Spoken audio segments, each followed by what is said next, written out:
ਡੰਡੌਤ ਬੰਦਨ ਅਨਕ ਬਾਰ, ਸਰਬ ਕਲਾ ਸਮਰੱਥ, ਡੋਲਣ ਤੇ ਰਾਖੋ ਪ੍ਰਭੂ, ਨਾਨਕ ਦੇ ਘਰ ਹੱਥ।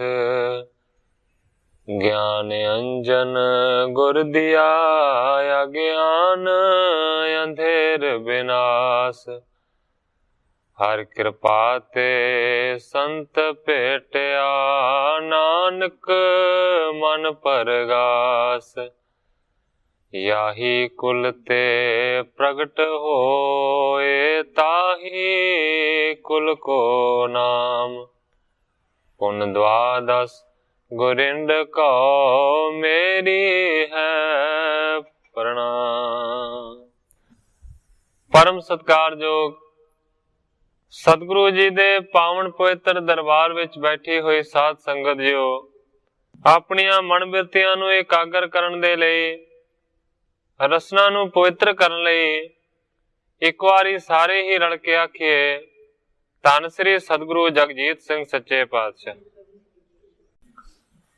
ਸਤਿਗੁਰੂ ਹਰਗੋਬਿੰਦ ਸੱਚੇ ਪਾਤਸ਼ਾਹ ਜੀ ਦਾ ਪਾਵਨ ਪਵਿੱਤਰ ਇਤਿਹਾਸ ਸਾਹਿਬ ਜੀ ਲੜੀਬੱਧ ਸ਼੍ਰਵਣ ਕਰ ਰਹੇ ਸੀ। ਇਤਿਹਾਸ ਇੱਥੋਂ ਤੱਕ ਪਹੁੰਚਿਆ ਹੈ ਕਿ ਸਤਿਗੁਰੂ ਹਰਗੋਬਿੰਦ ਸੱਚੇ ਪਾਤਸ਼ਾਹ ਜੀ ਮਦਰੀ ਨਾਂ ਦੇ ਪਿੰਡ ਦੇ ਵਿੱਚ ਰੁਕੇ ਹੋਏ ਨੇ। ਉਹਨਾਂ ਦੇ ਕੋਲ ਸਤਿਗੁਰੂ ਅਰਜਨ ਦੇਵ ਸੱਚੇ ਪਾਤਸ਼ਾਹ ਜੀ ਦੇ ਚਰਨਾਂ ਦਾ ਜੋੜਾ ਔਰ ਸਤਿਗੁਰੂ ਅਰਜਨ ਦੇਵ ਸੱਚੇ ਪਾਤਸ਼ਾਹ ਜੀ ਦੇ ਹੱਥਾਂ ਦਾ ਇੱਕ ਸੋਟਾ ਹੈ। ਸਤਿਗੁਰਾਂ ਨੇ ਮੰਗਾ ਕੇ ਉਹਦਾ ਦਰਸ਼ਨ ਕੀਤਾ ਤੇ ਫਿਰ ਉਹਦੀ ਕਥਾ ਪੁੱਛੀ। ਹੁਣ ਉਹ ਜਿਹੜਾ ਮਾਣਕ ਨਾਂ ਦਾ ਸਿੱਖ ਹੈ, ਉਹ ਦੱਸ ਰਿਹਾ ਕਿ ਕਿਸ ਤਰੀਕੇ ਦੇ ਨਾਲ ਇਹ ਸਾਡੇ ਕੋਲ ਪਹੁੰਚਿਆ। ਉਸਨੇ ਦੱਸਿਆ ਕਿ ਕਿਦਾਰਾ ਨਾਮ ਦਾ ਇੱਕ ਸਿੱਖ ਸੀ, ਜਿਹਨੂੰ ਹੰਜੀਰਾਂ ਦਾ ਰੋਗ ਸੀ। ਉਹਦੀ ਕਥਾ ਸੁਣਾ ਰਿਹਾ ਕਿਦਾਰੇ ਦੀ। ਭਾਈ ਗੁਰਦਾਸ ਨੇ, ਭਾਈ ਕਲਿਆਣਾ ਜੀ ਨੇ ਉਸ ਸਿੱਖ ਨੂੰ, ਕਿਦਾਰੇ ਨੂੰ ਆਖਿਆ ਸੀ ਕਿ ਤੂੰ ਸਤਿਗੁਰਾਂ ਤੋਂ ਅਰਜ਼ ਕਰ, ਸਤਿਗੁਰਾਂ ਤੋਂ ਇਹ ਮੰਗ ਕਿ ਮੇਰਾ ਇਹ ਰੋਗ ਦੂਰ ਹੋ ਜਾਵੇ। ਤੇ ਕਿਦਾਰੇ ਨੇ ਆਖਿਆ ਕਿ ਇਹ ਜਿਹੜੀਆਂ ਨਾਸ਼ਵੰਤ ਚੀਜ਼ਾਂ ਨੇ, ਇਹ ਮੈਂ ਨਹੀਂ ਮੰਗਣੀਆਂ। ਸਤਿਗੁਰਾਂ ਤੋਂ ਜੇਕਰ ਮੰਗਾਂਗਾ ਤੇ ਮੈਂ ਨਾਮ ਦਾ ਦਾਨ ਮੰਗਾਂਗਾ। ਮੇਰੀ ਇਸ ਤਰ੍ਹਾਂ ਦੀ ਲਾਲਸਾ ਹੈ। ਕਰੀਬ ਇੱਥੋਂ ਤੱਕ ਕਥਾ ਪਹੁੰਚੀ ਸੀ। ਅੱਜ ਮੈਂ ਇੱਥੋਂ ਅੱਗੇ ਪ੍ਰਾਰੰਭ ਕਰਦਾ। ਕਹਾਂ ਮਸ਼ਕ ਪਰ ਸ਼ੇਰ ਬੰਗਾਰਨ, ਉਚਿਤ ਮਤੰਗ ਕੋਂਬ ਜੋ ਫਾਰਨ। ਕਿਦਾਰੇ ਨੇ ਇਸ ਤਰ੍ਹਾਂ ਦਾ ਜਵਾਬ ਦਿੱਤਾ ਸੀ, ਮੇਰਾ ਜਿਹੜਾ ਰੋਗ ਹੈ ਉਹ ਇੱਕ ਮੱਛਰ ਦੀ ਨਿਆਈ ਹੈ, ਤੇ ਮੈਂ ਇਸ ਮੱਛਰ ਵਰਗੇ ਰੋਗ ਨੂੰ ਦੂਰ ਕਰਨ ਦੇ ਵਾਸਤੇ ਸਤਿਗੁਰੂ ਹਰਗੋਬਿੰਦ ਸੱਚੇ ਪਾਤਸ਼ਾਹ ਜੀ ਜਿਹੜੇ ਸ਼ੇਰਵਤ ਨੇ, ਉਹਨਾਂ ਨੂੰ ਨਹੀਂ ਮੰਗਾਰ ਸਕਦਾ, ਉਹਨਾਂ ਨੂੰ ਨਹੀਂ ਕਹਿ ਸਕਦਾ। ਮੋਹ ਮਹਾਨ ਮਸਤ ਕੋ ਮਾਰਤ, ਜਿਸ ਦਿਸ਼ ਕਰਨਾ ਦ੍ਰਿਸ਼ਟ ਨਿਹਾਰਤ। ਉਸ ਸਿੱਖ ਨੇ ਸਾਰਿਆਂ ਨੂੰ ਆਖਿਆ ਕਿ ਸਤਿਗੁਰੂ ਹਰਗੋਬਿੰਦ ਸੱਚੇ ਪਾਤਸ਼ਾਹ ਜੀ ਐਸੇ ਨੇ ਜਿਹੜੇ ਮਾਨੋ ਕਿ ਮੋਹ ਰੂਪੀ ਵੱਡੇ ਮਸਤ ਹਾਥੀ ਨੂੰ ਮਾਰ ਸਕਦੇ ਨੇ, ਜੇਕਰ ਸਤਿਗੁਰੂ ਸੱਚੇ ਪਾਤਸ਼ਾਹ ਜੀ ਨਜ਼ਰ ਕਿਸੇ ਦੇ ਉੱਤੇ ਪਾ ਦੇਣ। ਆਸ ਨਿਸਚਾ ਨਿਜ ਕੀਨ ਸੁਨਾਵਨ, ਸਰਬ ਸਿੱਖ ਤਤ ਛਿਨ ਹਰ ਖਾਵਨ। ਮਾਣਕ ਨਾਂ ਦਾ ਸਿੱਖ ਸੁਣਾ ਰਿਹਾ ਸਾਖੀ, ਕਹਿੰਦਾ ਹੈ ਸਤਿਗੁਰੂ ਹਰਗੋਬਿੰਦ ਸੱਚੇ ਪਾਤਸ਼ਾਹ ਜੀ ਉਸ ਸਿੱਖ ਨੇ ਆਪਣਾ ਇਸ ਤਰ੍ਹਾਂ ਦਾ ਜਿਹੜਾ ਨਿਸ਼ਚਾ ਸੀ ਉਹ ਸਾਰਿਆਂ ਨੂੰ ਜਦੋਂ ਸੁਣਾਇਆ ਤੇ ਉਹਦੀ ਗੱਲ ਨੂੰ ਸੁਣ ਕੇ ਸਾਰੇ ਦੇ ਸਾਰੇ ਬਹੁਤ ਹੀ ਜ਼ਿਆਦਾ ਖੁਸ਼ ਹੋਏ। ਕਹਿ ਗੁਰਦਾਸ ਉਚਿਤ ਤੈ ਕਹਿਓ, ਜਿਸ ਪਰ ਕਿਰਪਾ ਤਿਸੀਮ ਲਹਿਓ। ਭਾਈ ਗੁਰਦਾਸ ਜੀ ਵੀ ਉਸ ਦੀ ਗੱਲ ਨੂੰ ਸੁਣ ਕੇ ਬਹੁਤ ਜ਼ਿਆਦਾ ਪ੍ਰਸੰਨ ਹੋਏ ਤੇ ਕਹਿੰਦੇ ਨੇ, ਹੇ ਭਾਈ, ਜਿਹਦੇ ਉੱਤੇ ਸਤਿਗੁਰੂ ਸੱਚੇ ਪਾਤਸ਼ਾਹ ਜੀ ਦੀ ਪੂਰਨ ਕਿਰਪਾ ਹੋਵੇ ਉਹੀ ਇਸੇ ਤਰ੍ਹਾਂ ਦੀਆਂ ਗੱਲਾਂ ਕਰ ਸਕਦਾ ਹੈ ਜਿਸ ਤਰ੍ਹਾਂ ਦੀਆਂ ਗੱਲਾਂ ਤੂੰ ਕਰਦਾ ਹੈ। ਧਾਰ ਸ਼ਰਦਾ ਦਿੜ ਆਬਨੇ ਜਿਉਰ ਕੀ, ਧਾਰੀ ਜੋ ਪਨ ਹੀ ਇਹ ਸਤ ਗੁਰ ਕੀ। ਭਾਈ ਗੁਰਦਾਸ ਜੀ ਨੇ ਫਿਰ ਉਸ ਕਿਦਾਰੇ ਨਾਂ ਦੇ ਸਿੱਖ ਨੂੰ ਆਖਿਆ ਕਿ ਤੂੰ ਸਾਡੀ ਵੀ ਗੱਲ ਨੂੰ ਮੰਨ, ਸ਼ਰਧਾ ਨੂੰ ਮਨ ਦੇ ਵਿੱਚ ਧਾਰਨ ਕਰਕੇ ਰੱਖ और ये जिहड़ा सतगुरु अर्जन देव सच्चे पातशाह जी का जोड़ा पिया है। घर के चौं दिश फेरो याहे, दुखत रोग सगरो मिट जाहे। भाई गुरदास ने आख्या कि साडी गल नूं मन, ये जिहड़ा सतगुरां दे चरणां दा जोड़ा पिया है, इस नूं अपने हत्थ दे विच फड़ लै ते तेरा जिहड़ा रोग है ना गले दा, इहदे उत्ते तूं हौली हौली इस जोड़े नूं कसा। मानो कहियो हाथ उठाई, रोग हजीरा पर तब लाई। जिहड़ा सिख सतगुरां नूं साखी सुना रहा है, वो कहंदा है कि फिर किदारे ने भाई गुरदास दे बचन नूं मन्निया ते सतगुरां दा जोड़ा फड़िया है, हत्थ दे विच चुकिया है ते अपना जिहड़ा हंजीरां दा रोग सी ना उहदे उत्ते लाया, भाव के गले दे आले दुआले फेरिया। गला बहुत ज्यादा सुज जाता है, चार चफेरे फोड़े की तरह हो जाते ने, इस नूं हंजीरां दा रोग आख्या जाता है। उन्हें जोड़ा फड़ के सतगुरु अर्जन देव सच्चे पातशाह जी का अपने गले दे चार चफेरे घसा लिया, फेरिया। तुरत केदारे को दुख हरियो, मनो न भयो गरो अस करियो। सतगुरां दा जोड़ा लगन दी देर से कवि जी लिखते ने कि सारे दा सारा दुख उसदा दूर हो गया, मानो कि इस तरह गला अरोग हो गया कि जिवें पहला कदे भी उसनूं गले दे उत्ते कोई रोग नहीं सी, सारा रोग खत्म हो गया। जन मिस चाहत पन ही लागे, हरखत पाए सरब रोज भागे। मानो कि वो जिहड़ा रोग सी वो ते सतगुरां दे चरणां दे जोड़े दा एक बहाना ही भाव के लभ रहा सी।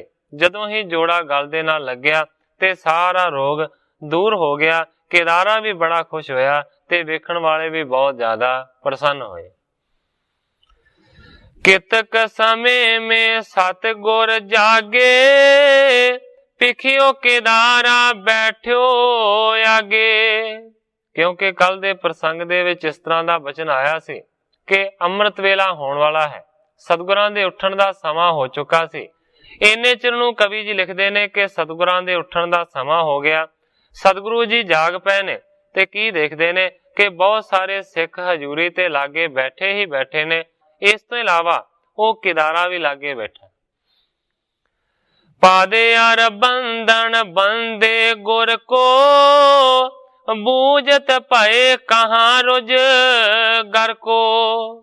सतगुरु अर्जन देव सच्चे पातशाह जी पहला ही जानते सन कि केदारा हंजीरां दे रोग दे नाल ग्रसिया होया, पर सतगुरां ने कदे उस दे वास्ते कोई वचन नहीं सी कीता।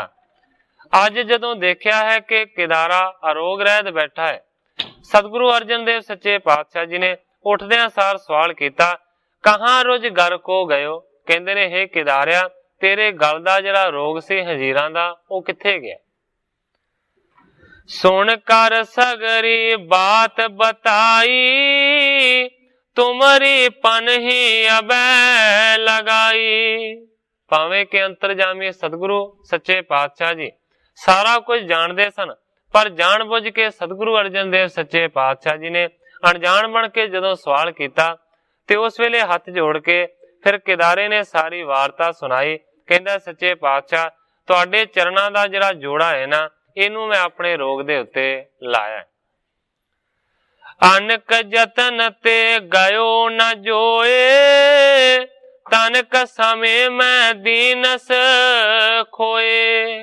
जिस रोग नू खत्म करने दे वास्ते मैं अनेकां जतन कीते, अनेकां दवाइयां खाधियां, पर वो रोग दूर ना हो सकिया। सच्चे पातशाह, अज मानो के तनक मात्र तुहाडे चरणां दे जोड़े छो जाण दे नाल वो सारे दा सारा रोग खत्म हो गया।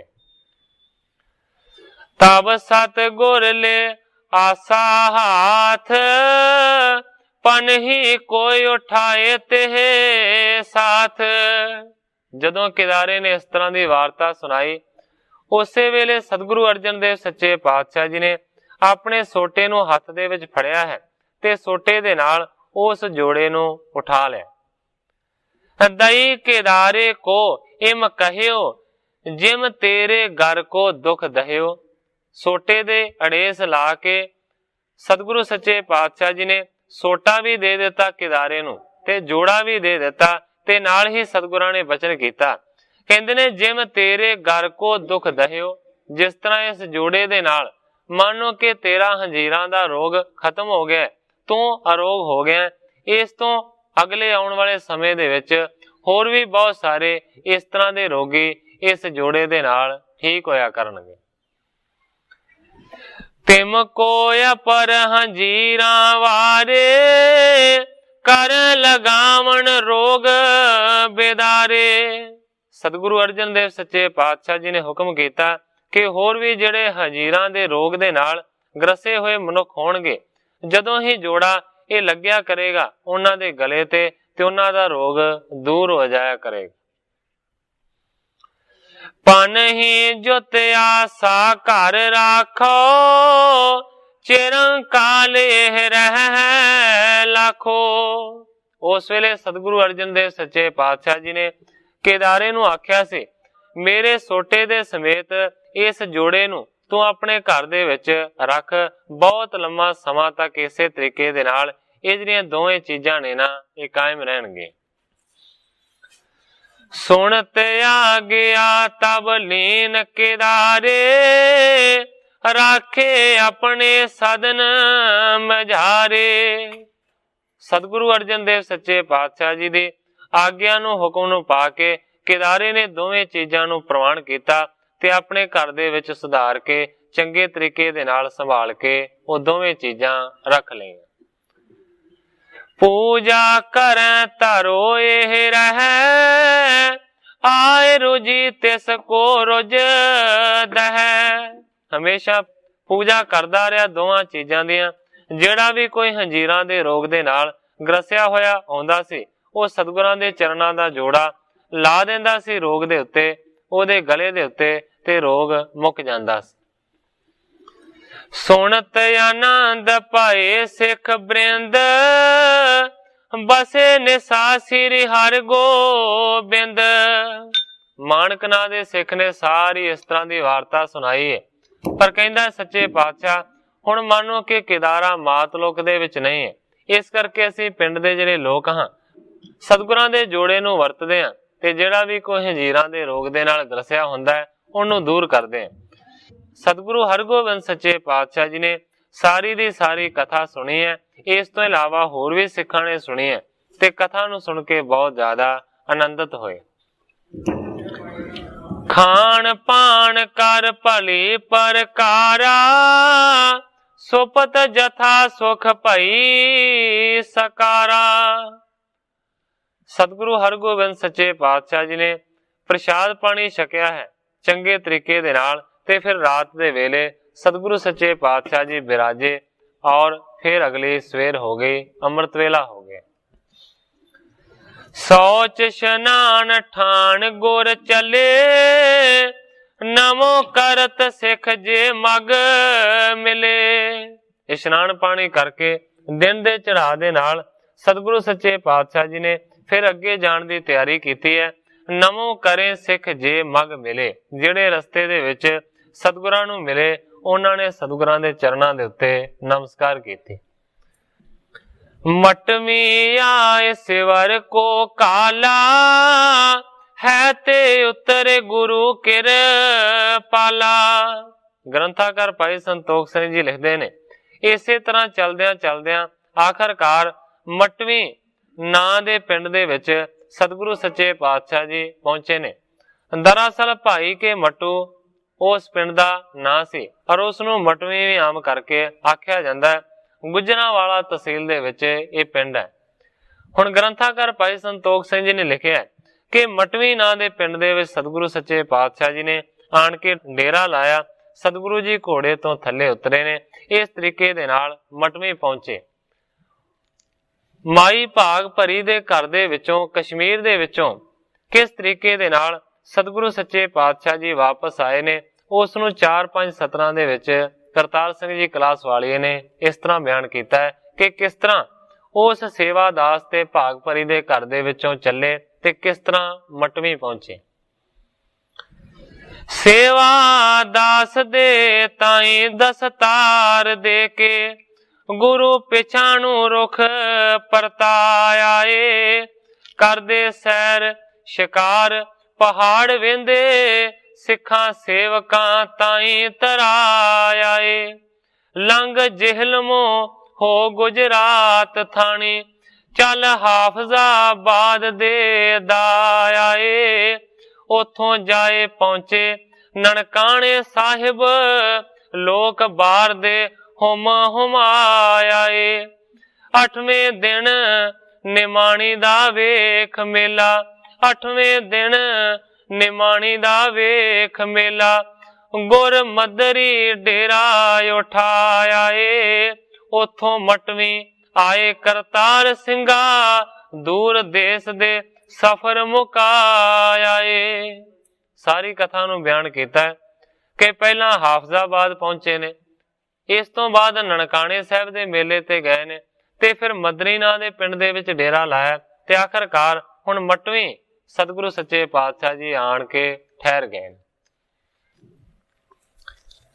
इहां प्रसंग पायो जिस रीत सुनिए श्रोता श्रोण सप्रीत। ग्रंथाकार भाई संतोख सिंह जी लिखते ने कि इथों दा जिहड़ा प्रसंग है वो किस तरीके दे नाल वापरिया, हे श्रोता जनो प्रीत दे नाल सुनो, मैं सुणाउंदा। ग्राम एक जानो मंडियाली ऐरावती कोस 43। लागे ही कवि जी लिखते ने कि मंडियाली नां दा एक पिंड सी। रावी दरिया तो यह जिहड़ा मंडियाली पिंड है 43 कोह दी दूरी दे उत्ते सी। ताहां मरवाहा खतरी रहे द्वारा नाम तिसी को कहे। मंडियाली नां दे पिंड दे विच एक खतरी रहिंदा सी जिहदी मरवाहा गोत सी और उसदा नाम सी द्वारा। भागण नाम पार जाता ही करे पुन पूरब भव माही। उस द्वारे दी घर वाली दा नाम सी भागण। मानो के दोवां जियां ने मानो के वड्डे पहले जन्म दे विच पुण्य कीते सन। चिरंकाल बासे तिस ग्रामू सिमरत श्री परमेश्वर नामू। मानो कि उस पिंड दे विच रहिंदियां बहुत वरे बतीत हो गए सन द्वारे नूं और भागण नूं। मानो कि परमेश्वर दे नाम दा जाप करदे सन। बर प्राप्त कन्या तिन तामू बड़ भागण सब तन अबीरामू। उन्हां दे घर दे विच एक वर दे लायक भाव के विआहण दे लायक कन्या सी जिहड़ी कि बहुत वड्डे उच्चे भागां वाली सी और बहुत ज्यादा सुंदर सी। खोजत रहे सो करन सगाई मन पावत नहीं कितहूं पाई। द्वारा ते द्वारे दी घर वाली भागण दोवें जी चाहुंदे सन कि साडी इस लड़की दा रिश्ता किते हो जावे, इहदी किते सगाई मंगणी हो जावे। वर दी ढूंढ करदे रहे पर मानो कि उन्हां दे मन पाउंदा जिहड़ा वर सी ना वो कितों भी ना लभा। गुर को सिख मित्र तिस कोई एक दिन मिले परस पर दोई। उस द्वारे दा एक मित्र सी जिहड़ा कि सतगुरु सच्चे पातशाह जी दा सिख सी। एक दिन उस सिख मित्र दे नाल मानो कि वो द्वारा मिलिया है। दोवां दा एक दूजे दे नाल परस्पर मेल होया। निज कन्या की बात सुनाई आछो थान नहीं को पाई। अपने सिख मित्र नूं उस द्वारे ने आख्या कि मेरी लड़की जवान हो चुकी है पर मानो कि उस दे लायक दा जिहड़ा कोई वर है ना लड़का है वो मैनू नहीं लभदा।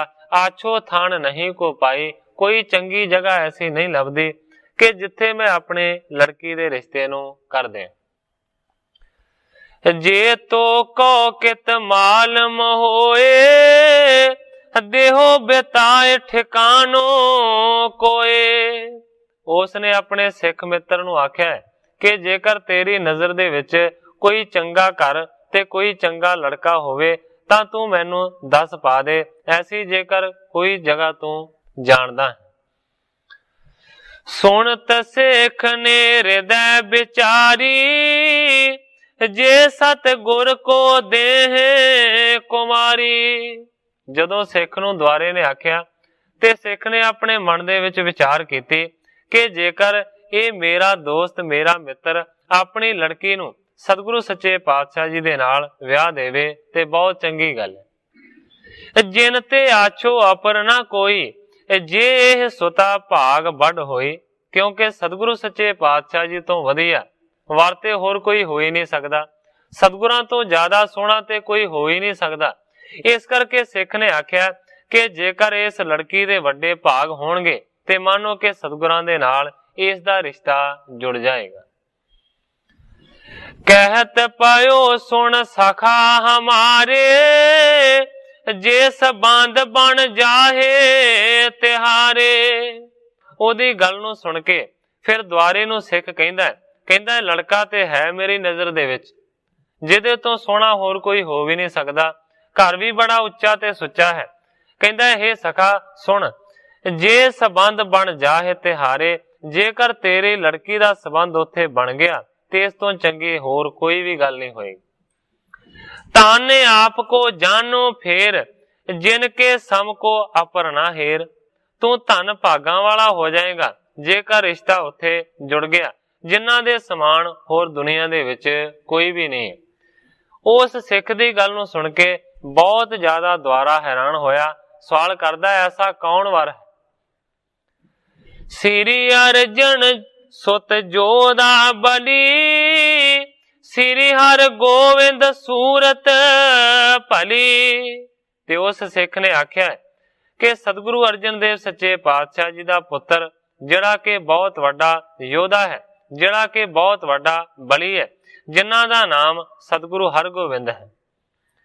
ਦ્વੈ ਉਪਬਾਹ ਆਗਾਰੀ ਪਏ, ਜਿਨ ਆਗੇ ਸਗਰੋ ਜਗ ਨਏ। ਕਹਿੰਦਾ ਹੈ ਕਿ ਸਤਿਗੁਰੂ ਹਰਗੋਬਿੰਦ ਸੱਚੇ ਪਾਤਸ਼ਾਹ ਜੀ ਸਤਿਗੁਰੂ ਅਰਜਨ ਦੇਵ ਸੱਚੇ ਪਾਤਸ਼ਾਹ ਜੀ ਦੇ ਸਪੁੱਤਰ ਨੇ।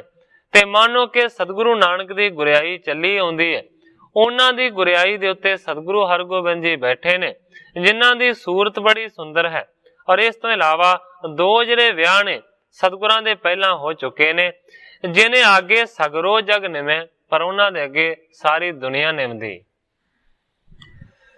ਔਰ ਸ਼ਰਦਾ ਤਰ ਜੇ ਅਰ ਪਾਵੇਂ, ਤਿਨ ਤੇ ਆਛੋ ਅਪਰ ਨਾ ਪਾਵੇਂ। ਕਹਿੰਦਾ ਜੇਕਰ ਮੇਰੀ ਸਲਾਹ ਨੂੰ ਮੰਨਦਾ ਹੈ ਤੇ ਤੂੰ ਸਤਿਗੁਰੂ ਸੱਚੇ ਪਾਤਸ਼ਾਹ ਜੀ ਦੇ ਨਾਲ ਆਪਣੀ ਲੜਕੀ ਦਾ ਵਿਆਹ ਕਰ ਦੇ, ਆਪਣੀ ਲੜਕੀ ਉਹਨਾਂ ਦੇ ਚਰਨਾਂ ਦੇ ਵਿੱਚ ਅਰਪਣ ਕਰ ਦੇ। ਇਸ ਤੋਂ ਅੱਛਾ ਵਰ ਤੈਨੂੰ ਕਦੇ ਵੀ ਮਿਲ ਨਹੀਂ ਸਕਦਾ। ਸੁਣ ਦੁਆਰਾ ਪੁਣ ਬੂਝਣ ਲਾਗਾ, ਅਬ ਸੋਇ ਕੌਣ ਸੀ ਜਾਗਾ। ਜਦੋਂ ਸਿੱਖ ਨੇ ਇਸ ਤਰ੍ਹਾਂ ਦੀ ਦੱਸ ਪਾਈ ਤੇ ਫਿਰ ਦੁਆਰਾ ਆਪਣੇ ਪਿਆਰੇ ਮਿੱਤਰ ਨੂੰ ਪੁੱਛਣ ਲੱਗਾ। ਕਹਿੰਦਾ ਹੈ ਕਿ ਐਸੇ ਜਿਹੜੇ ਗੁਰੂ ਜੀ ਜਿਨ੍ਹਾਂ ਦੀ ਤੂੰ ਗੱਲ ਕਰ ਰਿਹਾ ਹੈ ਉਹ ਹੁਣ ਕਿੱਥੇ ਨੇ? ਕਹਿ ਕਰ ਲਾਗੀ ਦੇਉ ਪਠਾਏ, ਤੇਰੋ ਕਹਿਓ ਮੋਰ ਹਿਤ ਚਾਏ। ਕਹਿੰਦਾ ਹੈ ਕਿ ਤੇਰੇ ਕਹੇ ਦੇ ਵਿੱਚ ਮੇਰਾ ਹਿੱਤ ਹੈ, ਮੇਰਾ ਚਾਹ ਹੈ। ਮੈਂ ਤੇਰੀ ਗੱਲ ਨੂੰ ਪ੍ਰਵਾਨ ਕਰਦਾ ਹਾਂ ਕਿ ਜੇਕਰ ਤੂੰ ਦੱਸ ਪਾਈ ਹੈ ਤੇ ਚੰਗੀ ਹੀ ਗੱਲ ਹੋਵੇਗੀ। ਇਸ ਕਰਕੇ ਕਹਿੰਦਾ ਹੈ ਕਿ ਇਸ ਵੇਲੇ ਸਤਿਗੁਰੂ ਜੀ ਕਿੱਥੇ ਨੇ, ਤਾਂ ਕਿ ਤੇਰੇ ਕਹੇ ਦੇ ਅਨੁਸਾਰ ਮੈਂ ਲਾਗੀਆਂ ਨੂੰ ਮਾਨੋ ਕੇ ਸ਼ਗਨ ਦੇ ਕੇ ਉੱਥੇ ਘੱਲ ਦਿਆਂ। ਬਹੁਰ ਸਿੱਖ ਨੇ ਬਾਕ ਸੁਨਾਏ, ਅਬ ਕਸ਼ਮੀਰ ਦੇਸ਼ ਤੇ ਆਏ। ਤੇ ਫਿਰ ਸਿੱਖ ਨੇ ਆਖਿਆ ਕਿ ਮਾਨੋ ਕਿ ਸਤਿਗੁਰੂ ਸੱਚੇ ਪਾਤਸ਼ਾਹ ਜੀ ਹੁਣ ਘੁੰਮ ਘੁਮਾ ਕੇ ਕਸ਼ਮੀਰ ਦੇਸ਼ ਤੋਂ ਆਏ ਹੋਏ ਨੇ। ਕਹਿੰਦਾ ਮੈਂ ਡੇਰਾ ਤਲਵੰਡੀ ਸੁਣਿਓ, ਇੱਕ ਪੰਥੀ ਨੇ ਮੋਹ ਸੰਗ ਭਣਿਓ। ਕਹਿੰਦਾ ਹੈ ਕਿ ਥੋੜੇ ਦਿਨਾਂ ਦੀ ਗੱਲ ਹੈ ਕਿ ਕਿਸੇ ਸਿੱਖ ਨੇ ਮੈਨੂੰ ਆਖਿਆ ਸੀ ਕਿ ਸਤਿਗੁਰੂ ਜੀ ਤਲਵੰਡੀ ਪਹੁੰਚੇ ਹੋਏ ਨੇ। ਇਸ ਮਾਰਗ ਹੀ ਅਬ ਚੱਲ ਆਵੇਂ, ਸੁਧ ਲੈ ਤੋਰਹੁ ਸਿਵਰ ਜੋ ਪਾਵੇਂ। ਤੇ ਕਹਿੰਦਾ ਹੈ ਕਿ ਤਲਵੰਡੀ ਦੇ ਰਸਤੇ ਨੂੰ ਤੈਅ ਕਰਦਿਆਂ ਕਰਦਿਆਂ ਹੁਣ ਮੰਨੋ ਕਿ ਇਸ ਪਾਸੇ ਨੂੰ ਹੀ ਆ ਰਹੇ ਹੋਣਗੇ। इस करके रस्ते की जिहड़ी खबरसार है ना वो आपां पुछदे पुछाउंदे रवांगे कि सतगुरु जी हुण कित्थे ठहरे ने। निकट ग्राम के आए जे जानो तुरत संबंध करन को ठानो। ते कहंदा कि जदों ही साडे लागले किसे पिंड दे विच सतगुरां ने आण के डेरा लाया उसे वेले मानो कि असीं सतगुरां दे नाल संबंध करन दे वास्ते लागियां नूं घल्लदे हां। सुन सिख को उपदेशन द्वारा लगियो प्रतीखन गुरु उदारा। ग्रंथाकार भाई संतोख सिंह जी लिखते ने कि सुन के सिख दे उपदेश नूं जिहड़ा द्वारा सी ना वो मानो कि सतगुरु हरगोबिंद सच्चे पातशाह जी दी प्रतीक्षा करन लगा, उड़ीक करन लगा। मटवी आए करियो जब डेरा लागी पठे सुने जिस बेरा।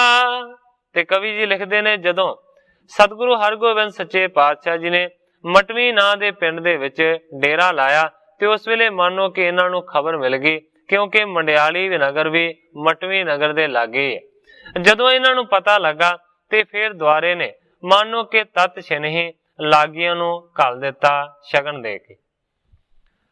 सहज सुभायक बैठे जहां आन पहुंचे तत छिन तहां।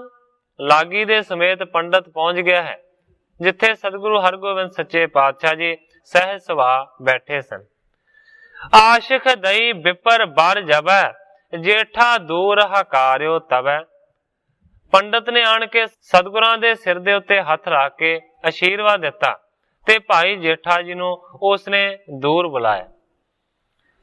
सकल बात दिज ने समझाई मैं आनी गुर हेत सगाई। सभा दे विचों जेठे नूं वखरा कीता गया। जेठे नूं पंडित ने आख्या कि मैं ते मानो कि तुहाडे गुरु दे वास्ते रिश्ता लैके आया। मंडियाली खतरी मरवाहा बर प्राप्त कन्या घर माहा। पंडित भाई जेठा जी नूं कहंदा है कि लागे ही मंडियाली नां दा पिंड है जिथे एक खतरी रहिंदा है जिहदा नां द्वारा है और उन्हां दी मरवाहा गोत है। बर प्राप्त कन्या घर माहा और वर दे लायक उन्हां दे घर दे विच उन्हां दी कन्या है। ब्याह सहत एक बार सगाई करी भावना अब पठाई। पंडित भाई जेठा जी नूं कहंदा है कि उस दे मन दी ये चाह है कि छेती तो छेती सगाई हो जावे ते सगाई तो जिन्ना छेती हो सके उदों बाद विआह हो जावे। ये उस दे मन दी भावना है। सुन जेठे सत गुर सो कहियो पुरो भावना जिम किम चाहियो। भाई जेठे ने सारी गल सुनी है। सतगुरु हरगोबिंद सच्चे पातशाह जी दे चरणां दे विच आण के अर्ज कीती। कहंदा पुरो भावना जिम किम चाहियो। हे सतगुरु हरगोबिंद सच्चे पातशाह जी उस दे मन दी भावना नूं तुसीं पूरियां करो जिवें ना किवें। जे को आण परै शरणाई नहीं त्यागो ये बिरद सदाई। भावें कि भाई जेठा जी भी इस गल नूं जाणदे ने कि सतगुरां दीयां 2 शादियां पहलां हो चुकियां ने पर तां भी उसने आण के गल कीती है कि सच्चे पातशाह जिहड़ा भी तुहाडे चरणां दी शरण दे विच पै जांदा है तुहाडा फर्ज बनदा है कि उस दी भावना नूं पूरियां करो। कहण तो भाव है कि जेकर रिश्ता आया है ते तुसीं उस कन्या दे नाल विआह करो। नहीं त्यागो ये बिरद सदाई। कदे भी मानो कि किसी दे आखे होए बचन नूं तुसीं त्यागदे नहीं। ये तुहाडा बिरद है, ये तुहाडा धर्म है। श्री हर गोविंद सुन कर मानी बूझो दिज बुलवाए अगवानी। ग्रंथाकार भाई संतोख सिंह जी लिखते ने सतगुरु हरगोबिंद सच्चे पातशाह जी ने मानो के कही हुई गल नूं प्रवान कर लिया।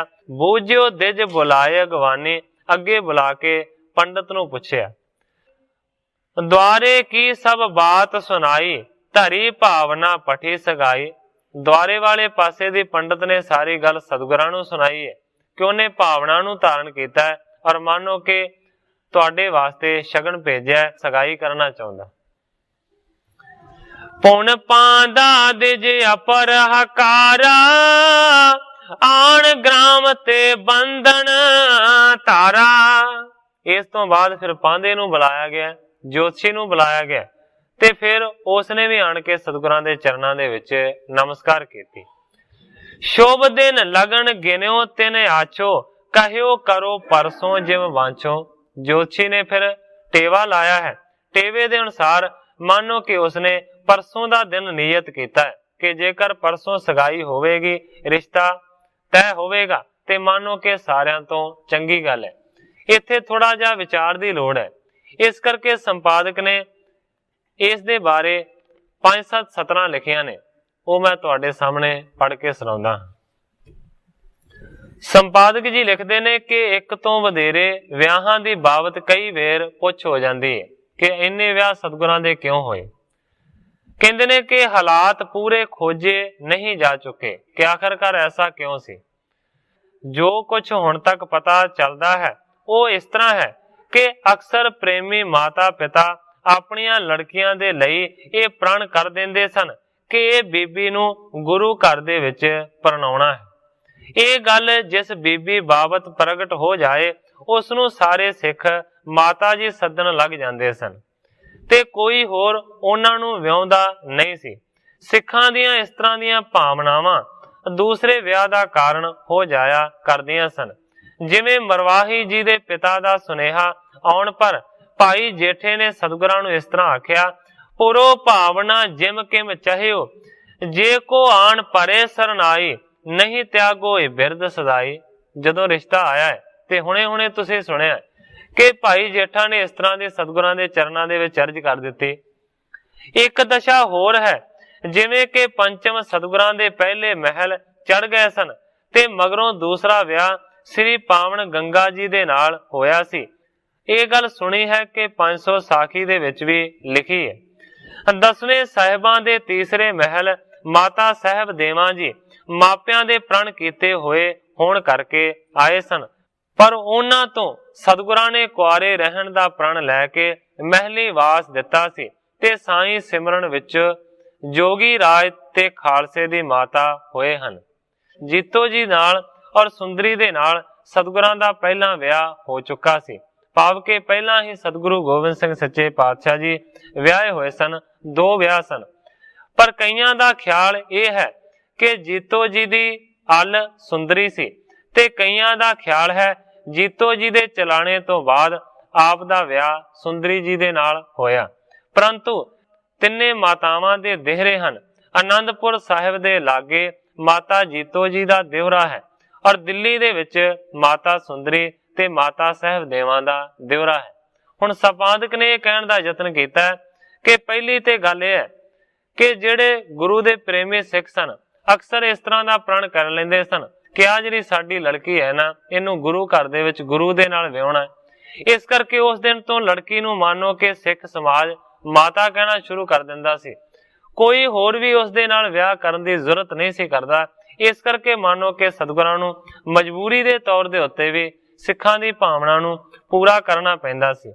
ਇਸ ਤੋਂ ਇਲਾਵਾ ਮਾਨੋ ਕਿ ਜੇਕਰ ਪਹਿਲੇ ਮਹਿਲ ਚੜ ਜਾਣ ਤਾਂ ਵੀ ਦੂਸਰੀ ਸ਼ਾਦੀ ਹੋ ਜਾਂਦੀ ਹੈ। ਉਹਨਾਂ ਨੇ ਸਤਿਗੁਰੂ ਗੋਬਿੰਦ ਸਿੰਘ ਸੱਚੇ ਪਾਤਸ਼ਾਹ ਜੀ ਦਾ ਹਵਾਲਾ ਦਿੱਤਾ ਹੈ ਕਿ ਮਾਤਾ ਜੀਤੋ ਜੀ ਦੇ ਨਾਲ ਔਰ ਮਾਤਾ ਸੁੰਦਰੀ ਦੇ ਨਾਲ ਭਾਵੇਂ ਕਿ ਪਹਿਲਾਂ ਉਹਨਾਂ ਦਾ ਵਿਆਹ ਹੋ ਚੁੱਕਾ ਸੀ, ਪਰ ਫਿਰ ਵੀ ਮਗਰੋਂ ਜਿਹੜੀ ਸਹਿਬਦੇਵਾ ਆਈ ਹੈ ਉਹ ਸਿਰਫ ਕਿਸੇ ਸਿੱਖ ਦੇ ਪ੍ਰਣ ਕਰਕੇ ਆਈ ਹੈ। ਪਰ ਸਤਿਗੁਰਾਂ ਨੇ ਉਸ ਤੋਂ ਪਹਿਲਾਂ ਮਾਨੋ ਕਿ ਗ੍ਰਸਤ ਛੱਡ ਹੀ ਦਿੱਤਾ ਸੀ। ਇਸ ਕਰਕੇ ਮਾਨੋ ਕਿ ਗ੍ਰਸਤ ਨਹੀਂ ਕੀਤਾ ਮਾਤਾ ਸਾਹਿਬਦੇਵਾਂ ਦੇ ਨਾਲ। ਇਸ ਕਰਕੇ ਖਾਲਸੇ ਦੀ ਮਾਨੋ ਕਿ ਮਾਤਾ ਸਾਹਿਬਦੇਵਾਂ ਨੂੰ ਮੰਨਿਆ ਜਾਂਦਾ ਹੈ। ਇਸ ਤਰੀਕੇ ਦੇ ਜਿਹੜੇ ਵਿਚਾਰ ਨੇ ਉਹ ਸੰਪਾਦਕ ਨੇ ਲਿਖੇ ਨੇ। ਸੋ ਇਸ ਜਗ੍ਹਾ ਦੇ ਉੱਤੇ ਜਿਹੜੀ ਕਥਾ ਚੱਲ ਰਹੀ ਹੈ ਮੈਂ ਉਸੇ ਕਥਾ ਨੂੰ ਜਾਰੀ ਰੱਖਾਂਗਾ। ਕਵੀ ਸੰਤੋਖ ਸਿੰਘ ਜੀ ਲਿਖਦੇ ਨੇ ਕਿ ਪਾਂਦੇ ਨੇ ਜੋਤਸ਼ੀ ਨੇ ਲਗਨ ਮਹੂਰਤ ਸੋਧ ਕੇ ਆਖਿਆ ਕਿ ਪਰਸੋਂ ਦਾ ਦਿਨ ਸ਼ੁਭ ਨਿਕਲਦਾ ਹੈ। ਤਹਾਂ ਟਿਕੇ ਗੁਰ ਭਾਈ ਸਗਾਈ, ਸਕਲ ਵਿਆਹ ਤਿਆਰੀ ਕਰਵਾਈ। ਗ੍ਰੰਥਾਕਾਰ ਭਾਈ ਸੰਤੋਖ ਸਿੰਘ ਜੀ ਲਿਖਦੇ ਨੇ ਸਤਿਗੁਰੂ ਜੀ ਨੇ ਫਿਰ ਉਸੇ ਹੀ ਪਿੰਡ ਦੇ ਵਿੱਚ ਆਪਣਾ ਟਿਕਾ ਰੱਖਿਆ ते सारी जिहड़ी ब्याह दी तैयारी सी ना वो करवाई। लवपुर पठ कर वस्त मंगाई, जो चाहियत दिज दीन बताई। लाहौर मानो के घल के वस्तुआं मंगाईਆਂ गईਆਂ ने, जो जो ਵਿਆਹ ਦੇ ਵਿੱਚ ਚਾਹੀਦਾ ਸੀ ਉਹ ਸਾਰੇ ਦਾ ਸਾਰਾ ਲਿਆਂਦਾ ਗਿਆ। ਇਸ ਜਗ੍ਹਾ ਦੇ ਉੱਤੇ ਕਵੀ ਜੀ ਆਪਣੇ ਅਧਿਆਇ ਦੀ ਸਮਾਪਤੀ ਕਰਕੇ ਅਗਲੇ ਨਵੇਂ ਅਧਿਆਇ ਦਾ ਪ੍ਰਾਰੰਭ ਕਰਦੇ ਨੇ। करे शगन सब ब्याह के, जे तक विपर बताए। श्री गुर हर गोविंद जी दूलो रहे सुहाए। ग्रंथाकार भाई संतोख सिंह जी लिखते ने कि सारे दे सारे जिहड़े शगन सी वो विआह दे जिस तरह पंडित ने आखे ने उस तरह कीते गए ने। सतगुरु हरगोबिंद सच्चे पातशाह जी मानो के बरात जाण दे वास्ते तैयार होए, दूल्हा सजे। सजी बरात जितक सिख संग, चले कुदावत चपल तुरंग। मानो के सारी बरात सजी है, सतगुरु जी नाल ने, और मानो के चंचल घोड़ियां नूं दड़ाउंदे होए गए। पहुंचे तबे जाए मंडियाली, देख खुशी तिन कीन विसाली। मटवी नगर तो चढ़ के मंडियाली नगर दे विच बरात पहुंची है।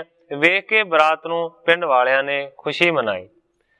लोक एकत्र करे समुदाय, आगे लेन सो द्वारा आए। बहुत सारे लोग एकत्र होए ने बरात नूं लैण दे वास्ते।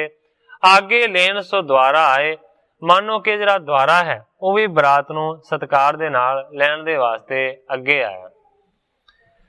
जेठा लगियो दरब बरखावन, रंक तनी बड़ पे हर खावन।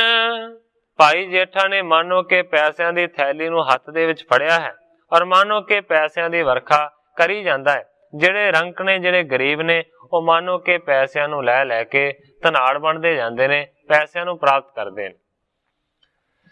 तुररी डफ गन पटो निशाना, बाज उठे जन घन गजराना। मानो के तूतियां और इस तो इलावा छोटे तौसे वजाए जा रहे ने। बाज उठे जन घन गजराना, जिस तरह बदल गजदा है इस तरह मानो के वाजे गजे। गुर पर द्वारे वार्यो दरब, रीत करी कुल की जे सरब। सतगुरां दे सिर दे उत्तों बहुते सारे पैसे वारे गए ने। जिस तरह दी कुल दी रीति सी उस नूं पूरा कीता गया। लेकर संग नवेश करायो, जो चाहियत तत्काल पठायो। द्वारे ने मानो के नाल लैके चंगी जगह दे उत्ते बरात दा डेरा लवाया है और जो जो लोड़ींदा सी वो पहुंचाया। द्वै दिन सतगुर गए अगारी, दे सिख राहत है नर नारी। मानो के 2 दिन विआह तो पहला ही बरात पहुंच गई है। 2 दिनां तक उथे डेरा लाई रखिया। इस्त्रियां ते पुरुष वेख वेख के लाड़े दी शलाघा करदे ने। मंगत जन समूह चल आवे, सबको सतगुर दरब दिवावे। बहुते सारे मंगते चल के आउंदे ने। सतगुरु हरगोबिंद सच्चे पातशाह जी हुक्म करके उन्हां मंगतियां नूं पैसे दिवाउंदे ने।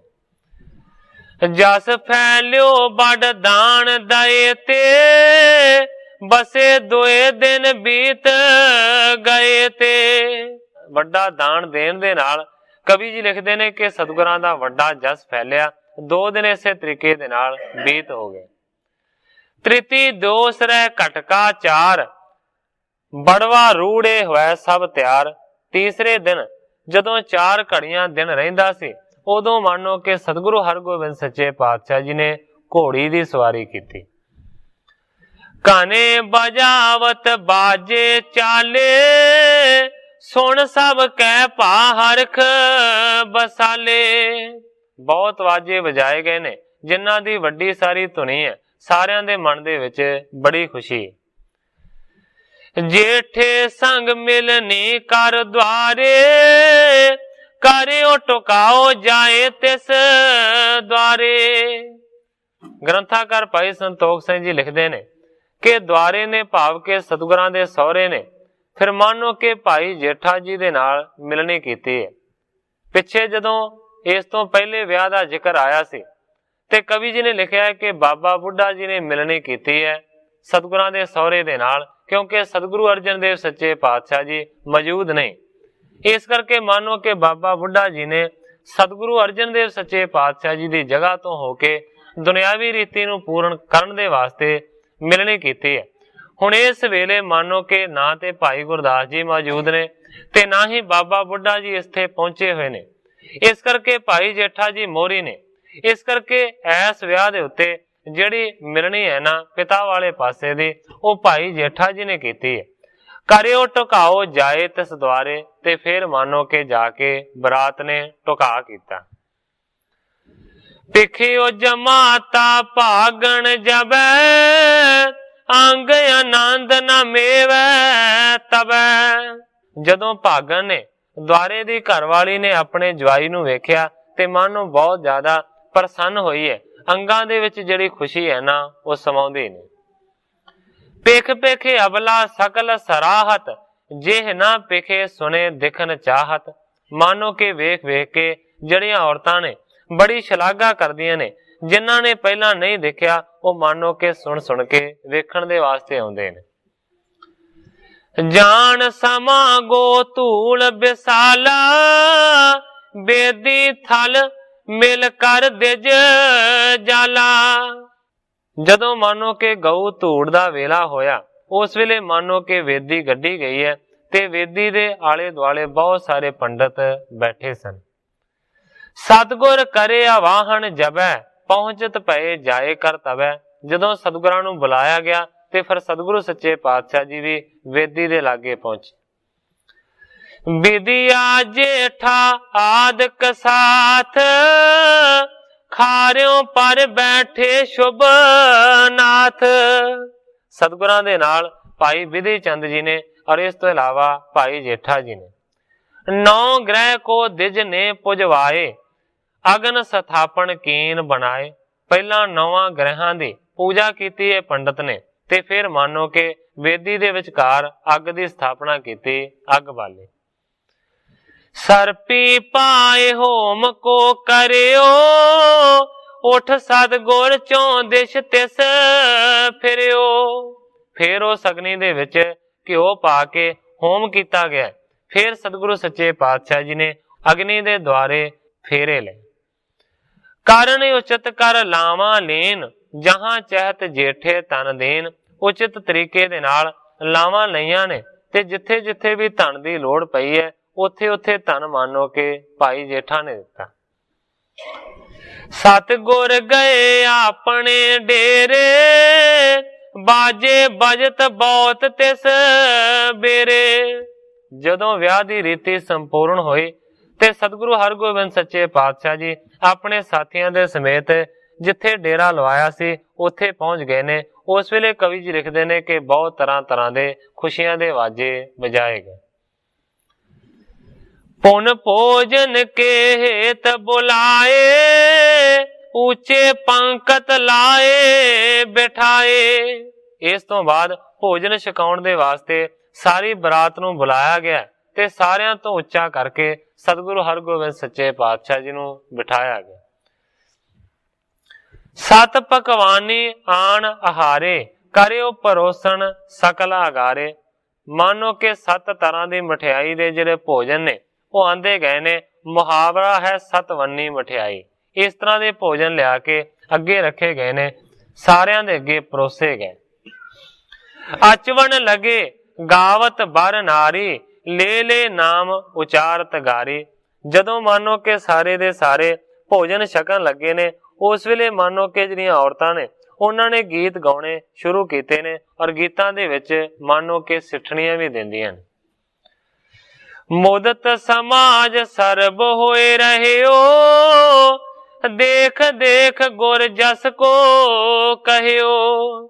ਸਾਰੇ ਦਾ ਸਾਰਾ ਮਾਨੋ ਕਿ ਸਮਾਜ ਵੇਖ ਕੇ ਖੁਸ਼ ਹੋਇਆ, ਵੇਖ ਵੇਖ ਕੇ ਸਾਰੇ ਗੁਰੂ ਜੀ ਦੇ ਜਸ ਨੂੰ ਬਿਆਨ ਕਰਦੇ ਨੇ।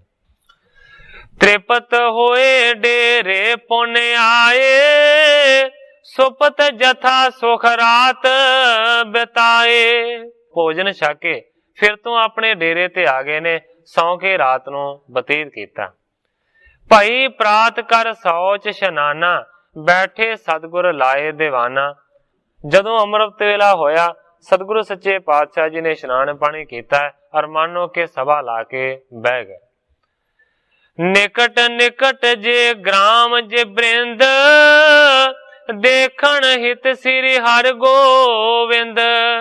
ਲਾਗੇ ਲਾਗੇ ਦੇ ਜਿੰਨੇ ਵੀ ਪਿੰਡ ਸਨ, ਉਹਨਾਂ ਸਾਰਿਆਂ ਪਿੰਡਾਂ ਦੇ ਵਿੱਚੋਂ ਲੋਕ ਸਤਿਗੁਰਾਂ ਦਾ ਦਰਸ਼ਨ ਕਰਨ ਦੇ ਵਾਸਤੇ ਉੱਥੇ ਪਹੁੰਚੇ। ਲੋਕ ਅਨੇਕ ਧਨੀ ਅਰ ਰੰਕਾ, ਆਣ ਆਣ ਦਰਸੈ ਗੁਰ ਬੰਕਾ।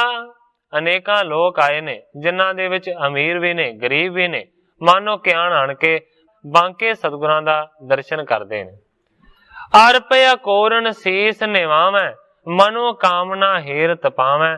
ਆਣ ਆਣ ਕੇ ਸਾਰੇ ਨਮਸਕਾਰਾਂ ਕਰਦੇ ਨੇ, ਭੇਟਾ ਅਰਪਣ ਕਰਦੇ ਨੇ ਔਰ ਆਪਣੇ ਮਨ ਦੀਆਂ ਕਾਮਨਾਵਾਂ ਨੂੰ ਪੂਰੀਆਂ ਕਰਦੇ ਨੇ। ਦੋਏ ਦਿਨ ਪੂਰਬ ਤੀਨ ਪਿਛਾਰੀ, ਕਰਿਓ ਬਾਸ ਤਹਿ ਸਿਰ ਗੁਰ ਭਾਰੀ। ਗ੍ਰੰਥਾਕਾਰ ਭਾਈ ਸੰਤੋਖ ਸਿੰਘ ਜੀ ਲਿਖਦੇ ਨੇ, 2 ਦਿਨ ਪੂਰਬ, ਇੱਕ ਤੇ ਬਰਾਤ ਮਾਨੋ ਕਿ 2 ਦਿਨ ਪਹਿਲਾਂ ਆ ਗਈ ਸੀ ਵਿਆਹ ਵਾਲੇ ਦਿਨ ਤੋਂ। ਫਿਰ ਕਹਿੰਦੇ ਨੇ 3 ਪਿਛਾਰੀ, ਤੇ 3 ਦਿਨ ਬਾਅਦ ਵਿਆਹ ਤੋਂ ਟਿਕੀ ਰਹੀ। ਕਰਿਓ ਬਾਸ ਤਹਿ ਸ੍ਰੀ ਗੁਰੂ ਭਾਰੀ।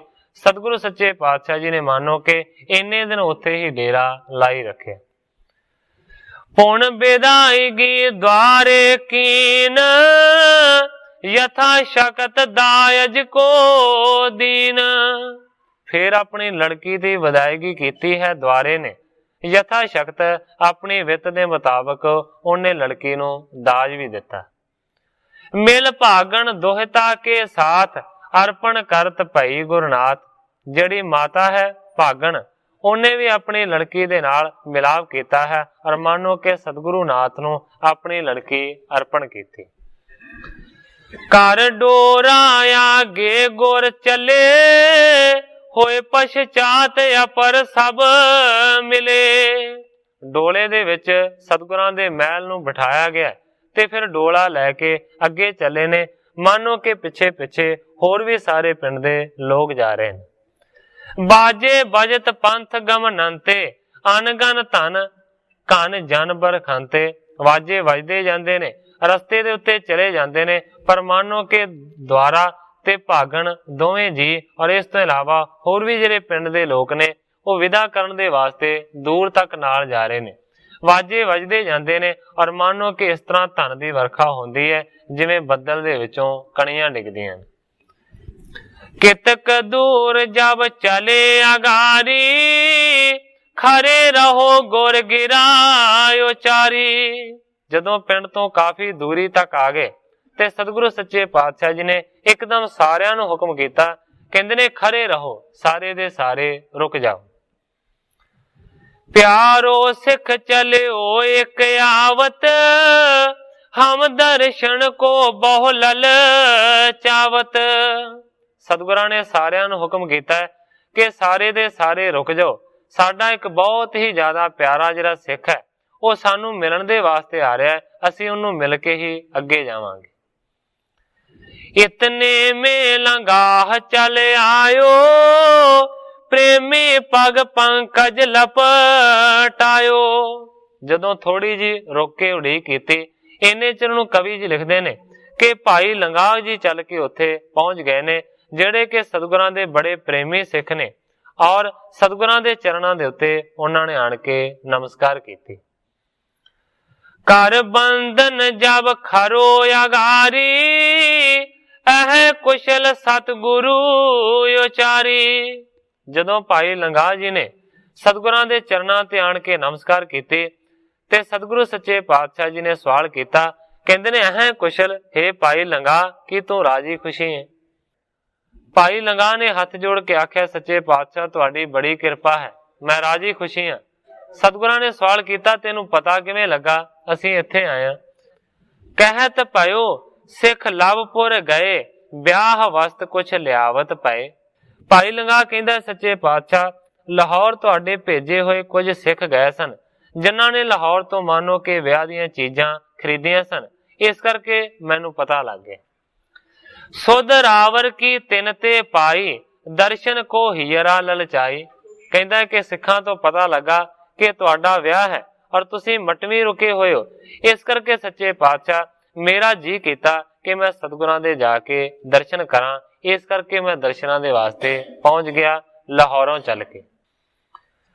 ਆਪ ਬਾਤ ਇੱਕ ਪਰਤ ਬਿਗਾਰ, ਬੈਰ ਕਰੇ ਕਾਜ਼ੀ ਕੁਰੇ ਯਾਰ। ਕਹਿੰਦਾ ਸੱਚੇ ਪਾਤਸ਼ਾਹ ਇੱਕ ਤੇ ਤੁਹਾਡੇ ਦਰਸ਼ਨਾਂ ਦੀ ਲਾਲਸਾ ਸੀ, ਇਸ ਤੋਂ ਇਲਾਵਾ ਸੱਚੇ ਪਾਤਸ਼ਾਹ ਇੱਕ ਹੋਰ ਵੀ ਵਿਸ਼ੇਸ਼ ਤੌਰ ਦੇ ਉੱਤੇ ਮੈਂ ਤੁਹਾਨੂੰ ਖਬਰ ਦੇਣੀ ਸੀ। ਕਹਿੰਦਾ ਸੱਚੇ ਪਾਤਸ਼ਾਹ ਇੱਕ ਬਹੁਤ ਹੀ ਜ਼ਿਆਦਾ ਗੱਲ ਵਿਗੜ ਗਈ ਹੈ ਲਾਹੌਰ ਦੇ ਵਿੱਚ। ਬੈਰ ਕਰੇ ਕਾਜ਼ੀ ਕੁਰਿਆਰ। ਸੱਚੇ ਪਾਤਸ਼ਾਹ ਜਿਹੜਾ ਕਾਜ਼ੀ ਹੈ ਨਾ, ਉਹ ਤੁਹਾਡੇ ਨਾਲ ਬਹੁਤ ਹੀ ਜ਼ਿਆਦਾ ਵੈਰ ਕਰਦਾ ਹੈ। ਇਸ਼ਾਰਾ ਹੈ ਕੌਲਾਂ ਦੇ ਪਿਤਾ ਦੇ ਵੱਲ। ਸ਼ਾਹ ਨਿਕਟ ਹੋਏ ਉਚਰਤ ਚਾਰੀ, ਖੋਟ ਆਰੋਪੈ ਔਰ ਤੁਹਾਰੀ। ਬਾਦਸ਼ਾਹ ਦੇ ਕੋਲ ਬੜੀ ਵਾਰੀ ਉਹ ਤੁਹਾਡੇ ਖਿਲਾਫ ਅਰਜ਼ ਕਰ ਚੁੱਕਾ ਹੈ, ਚੁਗਲੀ ਕਰਦਾ ਹੈ। ਖੋਟ ਆਰੋਪੈ ਔਰ ਤੁਹਾਰੀ, ਮਾਨੋ ਕਿ ਤੁਹਾਡੇ ਵੱਲ ਉਹ ਖੋਟਾਪਨ ਜ਼ਾਹਰ ਕਰਦਾ ਹੈ। ਧਰਮਸਾਲ ਕੋ ਚਹਿਤ ਗਿਰਾਵਾ, ਹਿਤ ਮਸੀਤ ਤਾਰੇ ਅਵਨੀ ਦਾਵਾ। ਕਹਿੰਦਾ ਲਾਹੌਰ ਦੇ ਵਿੱਚ ਸੱਚੇ ਪਾਤਸ਼ਾਹ ਜਿਹੜੀ ਸਿੱਖਾਂ ਦੀ ਧਰਮਸ਼ਾਲਾ ਬਣੀ ਹੋਈ ਹੈ, ਕਾਜ਼ੀ ਦਾ ਮਤ ਇਹ ਕਰਦਾ ਹੈ ਕਿ ਉਸ ਧਰਮਸ਼ਾਲਾ ਨੂੰ ਤੋੜ ਦਿੱਤਾ ਜਾਵੇ ਔਰ ਉਸ ਧਰਮਸ਼ਾਲਾ ਦੀ ਜਗ੍ਹਾ ਦੇ ਉੱਤੇ ਮਸੀਤ ਬਣਾਈ ਜਾਵੇ। ਇਹ ਉਸਨੇ ਦਾਵਾ ਕੀਤਾ ਹੈ। ਕਰੇ ਵਜ਼ੀਰ ਖਾਨ ਤੇ ਮੋਰਨ, ਚਹਿਤ ਅਨੀਤ ਰਾਖਿਓਰ ਖੋਵਨ। ਭਾਈ ਲੰਗਾ ਜੀ ਕਹਿੰਦੇ ਨੇ ਕਿ ਭਾਵੇਂ ਅਜੇ ਤੱਕ ਕਾਜ਼ੀ ਦਾ ਕੋਈ ਚਾਰਾ ਨਹੀਂ ਚੱਲਿਆ, ਪਰ ਉਹ ਇਸ ਤਰ੍ਹਾਂ ਦੀ ਗੱਲ ਕਹਿੰਦਾ ਹੈ ਕਿ ਧਰਮਸ਼ਾਲਾ ਨੂੰ ਢਵਾ ਦਿਆਂਗਾ ਤੇ ਮਸੀਤ ਬਣਵਾ ਦਿਆਂਗਾ। ਕਹਿੰਦਾ ਹੈ ਕਿ ਬਹੁਤੀ ਵਾਰੀ ਉਸਨੇ ਬਾਦਸ਼ਾਹ ਦੇ ਕੋਲ ਜਾ ਕੇ ਇਸ ਤਰ੍ਹਾਂ ਦੀ ਬੇਨਤੀ ਕੀਤੀ ਹੈ, ਪਰ ਜਿਹੜਾ ਸੱਚੇ ਪਾਤਸ਼ਾਹ ਬਾਦਸ਼ਾਹ ਦਾ ਨਿਕਟਵਰਤੀ ਵਜ਼ੀਰ ਖਾਂ ਅਹਿਲਕਾਰ ਹੈ, ਜਿਹੜਾ ਕਿ ਤੁਹਾਡਾ ਬੜਾ ਸੇਵਕ ਹੈ, ਉਹ ਸੱਚੇ ਪਾਤਸ਼ਾਹ ਆਪਣੀ ਨੀਤੀ ਦੇ ਨਾਲ ਉਹਨੂੰ ਮੋੜ ਦਿੰਦਾ ਹੈ। ਚਹਿਤ ਅਨੀਤ ਰਾਖ ਔਰ ਖੋਵਣ। ਪਰ ਕਾਜ਼ੀ ਤਾਂ ਵੀ ਮਾਨੋ ਕਿ ਖੋਟਾਪਣ ਰੱਖ ਕੇ, ਦਵੈਸ਼ ਰੱਖ ਕੇ ਅਨੀਤੀ ਦੀ ਗੱਲ ਕਰਨੀ ਚਾਹੁੰਦਾ। ਇਹ ਸੁਧ ਕਾਰਨ ਕਾਜ ਮੈਂ ਆਵਾ, ਮਹਾਲਾਭ ਤੁਮ ਦਰਸ਼ਨ ਪਾਵਾ। ਇਸ ਕਰਕੇ ਭਾਈ ਲੰਗਾ ਜੀ ਕਹਿੰਦੇ ਨੇ ਕਿ ਇਹ ਖਬਰ ਦੇਣ ਦੇ ਵਾਸਤੇ ਵੀ ਮੈਂ ਉਚੇਚੇ ਤੌਰ ਦੇ ਉੱਤੇ ਤੁਹਾਡੇ ਤੱਕ ਪਹੁੰਚਿਆ ਹਾਂ, ਆਣ ਕੇ ਤੁਹਾਨੂੰ ਇੱਕ ਖਬਰ ਦਿੱਤੀ ਹੈ, ਤੇ ਦੂਸਰਾ ਮਾਨੋ ਕਿ ਤੁਹਾਡੇ ਦਰਸ਼ਨਾਂ ਦਾ ਲਾਭ ਮਿਲੇ। ਸ੍ਰੀ ਸਤਿਗੁਰ ਸੁਨ ਬਾਕ ਬਖਾਨਾ, ਧਰਮਸਾਲ ਪਰਮੇਸ਼ਰ ਥਾਨਾ। ਸਤਿਗੁਰੂ ਹਰਗੋਬਿੰਦ ਸੱਚੇ ਪਾਤਸ਼ਾਹ ਜੀ ਨੇ ਬਚਨ ਕੀਤਾ, ਭਾਈ ਲੰਗਾ ਤੂੰ ਕਿਸੇ ਵੀ ਪ੍ਰਕਾਰ ਦੀ ਕੋਈ ਚਿੰਤਾ ਨਾ ਕਰ। ਕਹਿੰਦੇ ਨੇ ਧਰਮਸ਼ਾਲ ਪਰਮੇਸ਼ਰ ਥਾਨਾ, ਜਿਹੜੀ ਧਰਮਸ਼ਾਲਾ ਹੈ ਨਾ, ਉਹ ਮਾਨੋ ਕਿ ਪਰਮੇਸ਼ਰ ਦੀ ਜਗ੍ਹਾ। ਤਿਸ ਕੋ ਬੁਰਾ ਚਿਤੈ ਜੇ ਮੂਰ, ਆਪਣੋ ਬੇਗ ਉਖਾਰੈ ਮੂਰ। ਉਸ ਦਾ ਜਿਹੜਾ ਵੀ ਮਾਨੋ ਕਿ ਮੂਰਖ ਕਾਜੀ ਬੁਰਾ ਚਿਤ ਵਰਿਆ ਹੈ, ਉਹ ਵੱਡਾ ਮੂਰਖ ਹੈ। ਆਪਣੋ ਬੇਗ ਉਖਾਰੈ ਮੂਰ, ਮਾਨੋ ਕਿ ਮੂਰਖ ਛੇਤੀ ਹੀ ਆਪਣੀਆਂ ਜੜਾਂ ਨੂੰ ਉਖਾੜ ਲਵੇਗਾ ਜੇਕਰ ਇਸ ਤਰ੍ਹਾਂ ਦਾ ਕੰਮ ਕਰੇਗਾ। ਗੁਰੂ ਜੀ ਨੇ ਬਚਨ ਕੀਤਾ, ਸਤਿਗੁਰ ਧਰਮਸਾਲ ਨਿਤ ਥਿਰੀ, ਆਵ ਚਲ ਨੀਵ ਪਰਮੇਸ਼ਰ ਕਰੇ। ਸਤਿਗੁਰਾਂ ਨੇ ਆਖਿਆ ਕਿ ਕਿਸੇ ਵੀ ਤਰੀਕੇ ਦੇ ਨਾਲ ਕਾਜੀ ਧਰਮਸ਼ਾਲਾ ਨੂੰ ਢਵਾ ਨਹੀਂ ਸਕੇਗਾ, ਉੱਥੇ ਕਿਸੇ ਵੀ ਹਾਲਤ ਦੇ ਵਿੱਚ ਮਸੀਤ ਨਹੀਂ ਬਣੇਗੀ। ਸਤਿਗੁਰੂ ਜੀ ਕਹਿੰਦੇ ਨੇ ਕਿ ਧਰਮਸ਼ਾਲਾ ਦੀ ਜਿਹੜੀ ਨੀਂਹ ਹੈ ਨਾ, ਉਹ ਅਵ ਚੱਲ ਕਰਕੇ ਰੱਖੀ ਹੋਈ ਹੈ, ਜਿਹੜੀ ਮਾਨੋ ਕਿ ਕਦੇ ਵੀ ਨਹੀਂ ਹਿੱਲੇਗੀ। ਇਮ ਕਹਿ ਸੁਣ ਕਰ ਸਿੰਘ ਲਗਾਹ, ਸਤਿਗੁਰ ਕਹਿਓ ਅਬੇ ਤੂੰ ਜਾ। ਸਤਿਗੁਰੂ ਸੱਚੇ ਪਾਤਸ਼ਾਹ ਜੀ ਨੇ ਭਾਈ ਲੰਗਾ ਨੂੰ ਆਖਿਆ ਕਿ ਭਾਈ ਲੰਗਾ ਚਿੰਤਾ ਨਾ ਕਰ, ਧਰਮਸ਼ਾਲਾ ਬਿਲਕੁਲ ਅਸਥਿਰ ਰਹੇਗੀ। ਸਤਿਗੁਰ ਕਹਿਓ ਅਬੇ ਤੂੰ ਜਾ। ਸਤਿਗੁਰੂ ਸੱਚੇ ਪਾਤਸ਼ਾਹ ਜੀ ਨੇ ਹੁਕਮ ਦਿੱਤਾ, ਹੇ ਭਾਈ ਲੰਗਾ ਬੇਪਰਵਾਹ ਹੋ ਕੇ ਤੂੰ ਹੁਣ ਆਪਣੇ ਘਰ ਨੂੰ ਚਲਿਆ ਜਾ। ਇਸ ਤਰੀਕੇ ਦੇ ਨਾਲ ਵਾਪਰਿਆ। ਸੋ ਸਾਧ ਸੰਗਤ ਜੀ, ਸਮੇਂ ਦੀ ਸਮਾਪਤੀ ਹੈ। ਕੱਲ ਨੂੰ ਗ੍ਰੰਥਾਕਾਰ ਭਾਈ ਸੰਤੋਖ ਸਿੰਘ ਜੀ ਜਿਸ ਤਰੀਕੇ ਦੇ ਨਾਲ ਅੱਗੇ ਇਸ ਕਥਾ ਨੂੰ ਬਿਆਨ ਕਰਨਗੇ, ਮੈਂ ਉਸੇ ਤਰ੍ਹਾਂ ਸਾਧ ਸੰਗਤ ਦੇ ਸਨਮੁਖ ਅਰਜ਼ ਕਰਾਂਗਾ। ਅੱਗੇ ਜੋ ਸਤਿਗੁਰੂ ਸੱਚੇ ਪਾਤਸ਼ਾਹ ਜੀ ਦੀ ਰਜ਼ਾ ਹੋਵੇਗੀ, ਉਸੇ ਤਰ੍ਹਾਂ ਵਰਤੇਗੀ। ਅਜਿਹੀਆਂ ਹੀ ਅਰਜ਼ਾਂ ਕਰਦਾ ਹੋਇਆ ਮੈਂ ਇੱਥੇ ਹੀ ਕਥਾ ਨੂੰ ਵਿਸਰਾਮ ਦੇ ਕੇ सारी साध संगतों खिमा दा दचका। हे अच्युत हे पार ब्रह्म अविनाशी अगनास, हे पूरन हे सर्ब मैं दुख पंजन गुणतास, हे संगी हे निरंकार हे निर्गुण सब टेक, हे गोविंद हे गुण निदान जाकै सदा विवेक, हे अपरंपर हर हरे है पी होवन हार, हे संतः कै सदा संग ने धारा आधार, हे ठाकुर हो दास रो मैं निर्गुण गुण नहीं कोय, नानक दीजै नाम दान राखो हिय परोय, याही कुल ते प्रगट होय ताही कुल को नाम, पुन द्वादश गुरिंड को मेरी है प्रणाम।